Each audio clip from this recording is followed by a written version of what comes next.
Welcome to the Middleman Podcast. This is episode 3 coming at you with your boy George Beatty and Ian Walsh. Yep, and so what this is all about, we're all about, middlemen and deals, middlemen and money, and what we're going to be talking about is business and like little life tips or like life stuff that we talk about, and kind of just being ourselves. So if you're a person that's into being yourself, hit us up, and if you're one of those fakies with a backwards flat-brimmed hat, like a fitted, anyway. a sticker still on it, this isn't for you. Don't listen. So what do you got for us today, big boy? All right, so guys, thanks for joining. I keep doing that wrong way, like I'm speaking to a fucking audience of people. So, couple things. I forgot my glasses again because I use them at my house all the time. Gotta get a second so pair. I'm gonna. Yeah. So you have the power on. I don't. But I did prepare you with your fidget spinner. That's what's sitting in front of you. Yeah, that's in front of you. We should give a plug for these. I know. These are pretty cool. Somebody should sponsor us, and then we should plug them. Yeah, the fidget spinner sponsor. Yeah, that's not a bad idea. You know how many 10-year-olds are probably listening to this that probably likes fidget spinners? Probably more than we're legally allowed to have listen to this. Yeah, that's something about that. For sure. So guys, we do money. Guy, gentleman, sir, we do money. That's what we do. We are middlemen in the business of real estate. George, he likes to move houses, and I like to move money. And between the two of us, we run a couple businesses. And the businesses do all right for themselves, and we just sit in the sweet office once a week and talk to you. So, George, I want to talk about a couple things today, but most importantly, tell me about your trip to Texas from last week. So, we missed you. We all missed you here. Did you really? Oh, That's really not what I heard.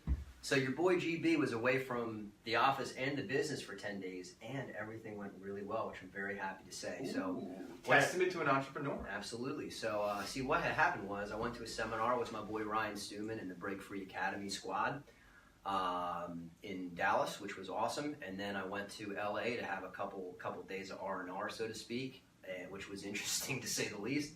And I went back to Texas for the Investor Fuel Summit with Mike Hambright and the Flip Nerd crowd. They're a good group of people, and I got some really cool tips at that one specific to real estate, which I'd be happy to share with you if you'd like. Please share with me. I heard you did a pretty good job on the Facebook front. Yeah, so I gave a 30-minute talk, and I talked about my life a little bit. Unplanned. I mean, I had like four PowerPoint slides. I haven't made a PowerPoint since I was 15, so I had my assistant do this one. But basically, like, the whole thing kicked off with, I'm George, this is where I'm from, this is a little bit of my story, which, I don't want to get into on this one because that's a long-ass story. We can do that on one, though. Get his book, autobiography, coming out. It's coming out. It's called Hustling from Houses to Heroin. It'll be on Amazon in a couple of weeks, which is exciting. So I got a couple little cool industry-specific tips. So one of them that I got was about this website called eCampaign Pro. And eCampaign Pro is like Aweber or like ClickFunnels sort of, or ActiveCampaign, but it's specific for the real estate industry. And they'll give you a list of real estate agents that live in whatever counties that you want. I can't promise that they're going to open your emails, but they give you the list and they let you send it to them. So it's a really easy, quick way to build a buyer's list if you need one. Good tip. George, you know what I always say? If you're not marketing, you're dying. Yeah, if you're not marketing, you're not in control. I think. I don't actually always say that. That's the first time I ever said it. So here's the thing about marketing, Ian, right? So like, even if you are marketing, you could still be dying. But the point about marketing is that it keeps you in control, whether you're competent or not, right? So you see a lot of people say, like, attorneys are famous for this, or contractors, like, they're always saying, and you know, I'm sure you've heard this before, yeah, all my business comes from referrals. It's predominantly a referral-based business. So to me, that means that their business model is weak and they're kind of just throwing shit at the wall and hoping that it sticks, right? So like, if you're marketing, you can dial in, okay, how many dollars do I have to spend to get a lead? How many leads do I have to run to get a deal? How many deals do I have to do to make X amount of money? And from there, you can back it out and say, every dollar that I spend on marketing, I make $1.30 back. Then you're in control of your business, right? And even if every dollar you spend on marketing, you're making 80 cents back, you're still in control because you know your numbers and there's some things to be adjusted for. Yeah, a lot of people think, you go to college or people go, oh, I'm going to be a marketing major, and they think it's just going to be them making Pepsi commercials. But marketing is a science, man. I mean, it is a legitimate science, and we're in a day and age right now. especially everything with this thing they call the interweb. What's the internet? The interweb is a great tool for tracking those numbers. Like, we've really never been in a time that you could track things so systematically right now. So people that don't take advantage of, like George just said, I mean, you're instead of looking at it like marketing, look at it like investing.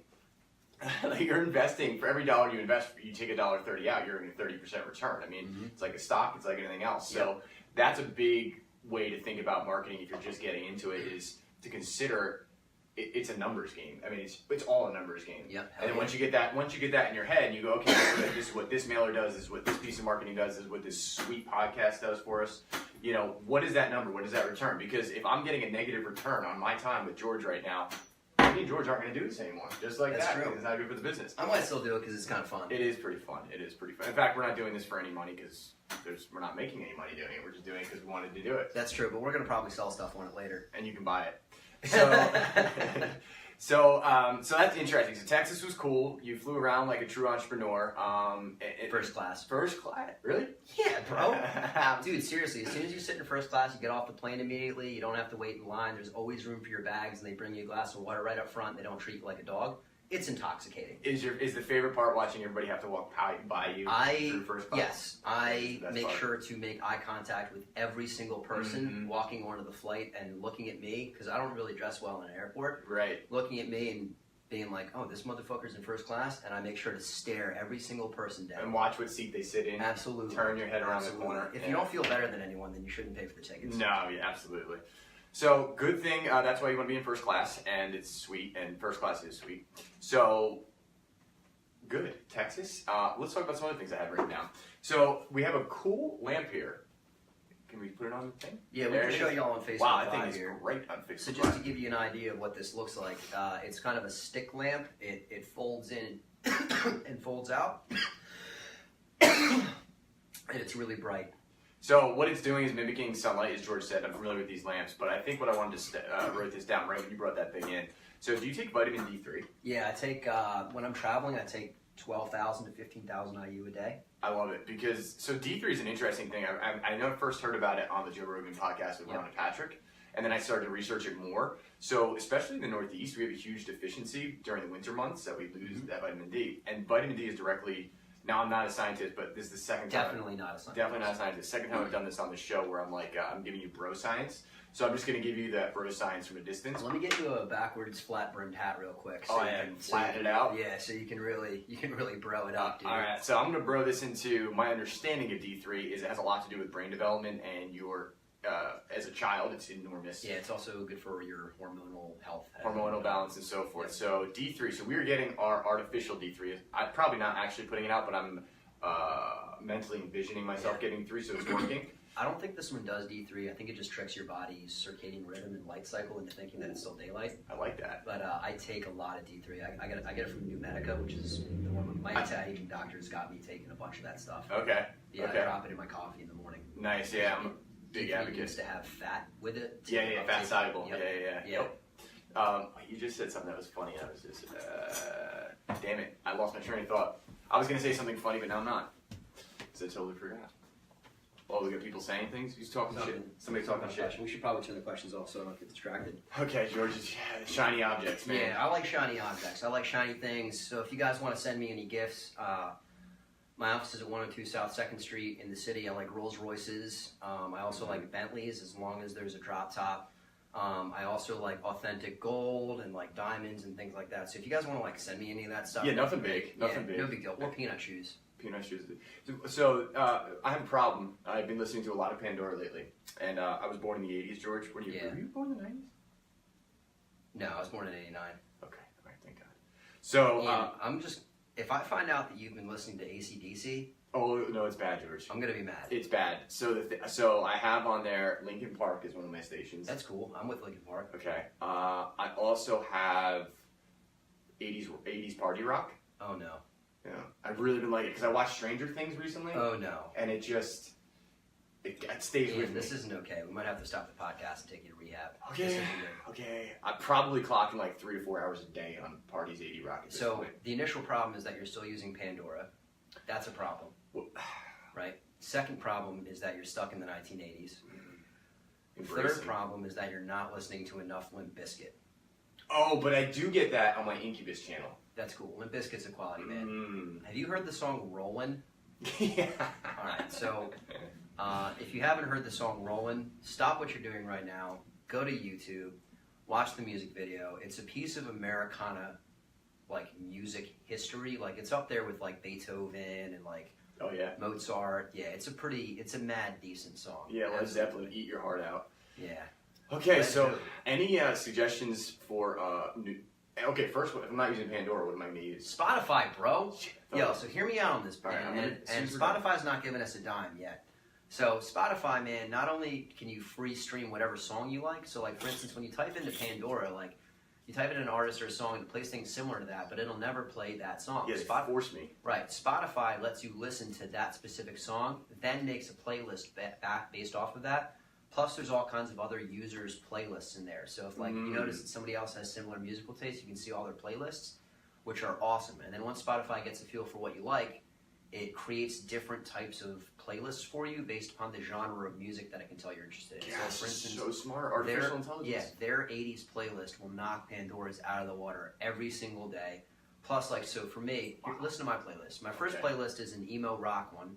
It's got like A Day to Remember, Dashboard Confessional, like Thrice, bands like that. The second one's like System of a Down, Rage Against the Machine, a little Nirvana, and like Linkin Park, stuff like that.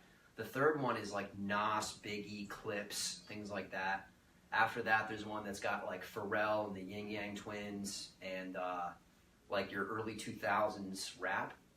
Third one's like fourth one's like Taylor Swift, and that's okay. Little Taylor Swift. That's okay. Yeah. And then what? It puts it all together, and you're just going. Nah, they separate them out. So like, so depending on what mood you're in, and it constantly recycles. Oh yeah, Spotify it is. As soon as we're done with this podcast, Spotify, Pandora, you're out. Spotify, you're in.